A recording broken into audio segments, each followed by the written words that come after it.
रोशप्रीत आप सबका स्वागत करती हूँ। आज हमारे क्लब के सदस्य भारतेंदु हरिश्चंद्र द्वारा रचित लघु नाटिका अंधेर नगरी का मंचन करेंगे। दर्शकों की सुविधा के लिए मैं आपको बताना चाहूंगी कि समूची एकांकी में टके शब्द का प्रयोग है। उदाहरण के लिए टके सेर भाजी और टके सेर खाजा। जैसे वर्तमान समय में रुपया एक आर्थिक इकाई या मॉनेटरी यूनिट के रूप में प्रयोग होता है, वैसे ही प्राचीन समय में टका नामक इकाई से वस्तुओं के लेन देन का व्यापार किया जाता था। आशा है आपको हमारी पहली प्रस्तुति पसंद आई।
जलेबिया गर्मा गरम, हलवा ले हलवा, मोहन भोग, ले भूर का लड्डू, जो खाए सो पछताए, जो ना खाए सो भी पछताए, सब सामान ताजा। खाजा रे खाजा, टके सेर खाजा। ले धनिया मेथी, रायत राजी, टके सेर भाजी।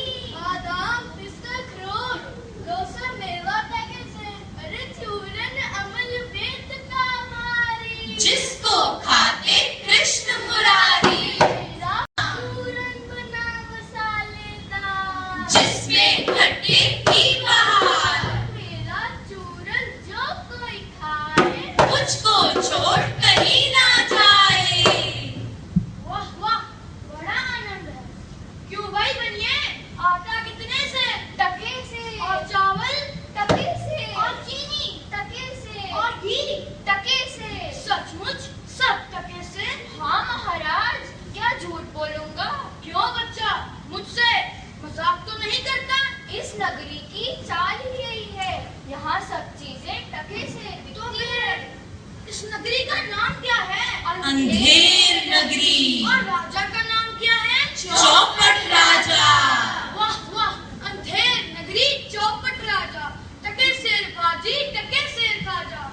अंधेर नगरी चौपट राजा टक सिर भाजी टक सिर खाजा। अंधेर नगरी चौपट राजा टक सिर भाजी टक सिर भाजा। राम भजो राम भजो राम भजो भाई।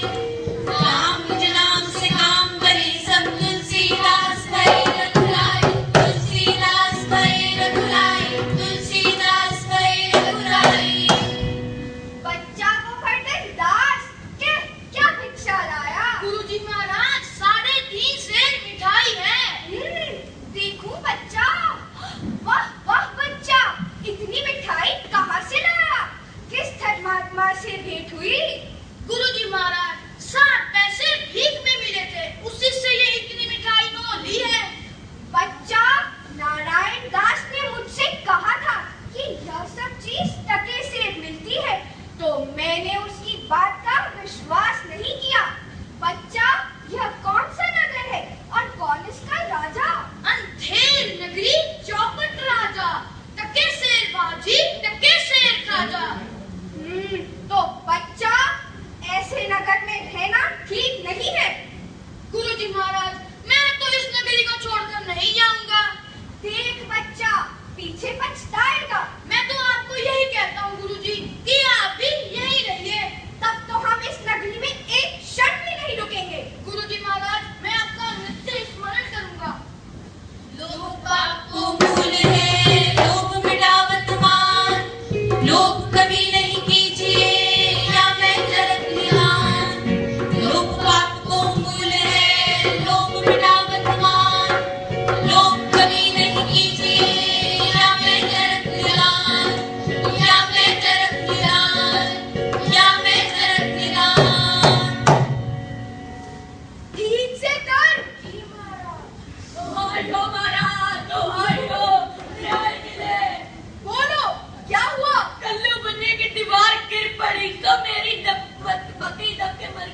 चौपट राजा, फांसी चढ़ने को राजा खुद ही तैयार हो गया। सच है महाराज, सच है। लोग आपको मूल है, लोग मिटा वर्तमान, लोग पूरी नहीं कीजिए या मैं नरक विधान। लोग आपको मूल है, लोग मिटा वर्तमान, लोग कभी नहीं कीजिए या मैं नरक विधान, या मैं नरक विधान, या मैं नरक विधान। यह सच है कि एक देश का भविष्य उचित नेता के हाथ में है। जैसा राजा वैसी प्रजा। यदि प्रजा अनुचित राजा को चुन लेती है तो उस नगरी को अंधेर नगरी ही पुकारा जाएगा। ये प्रस्तुति हमें संदेश देती है कि एक जिम्मेदार नागरिक होने के नाते हमें समर्थ अच्छे नेता का चुनाव करना चाहिए।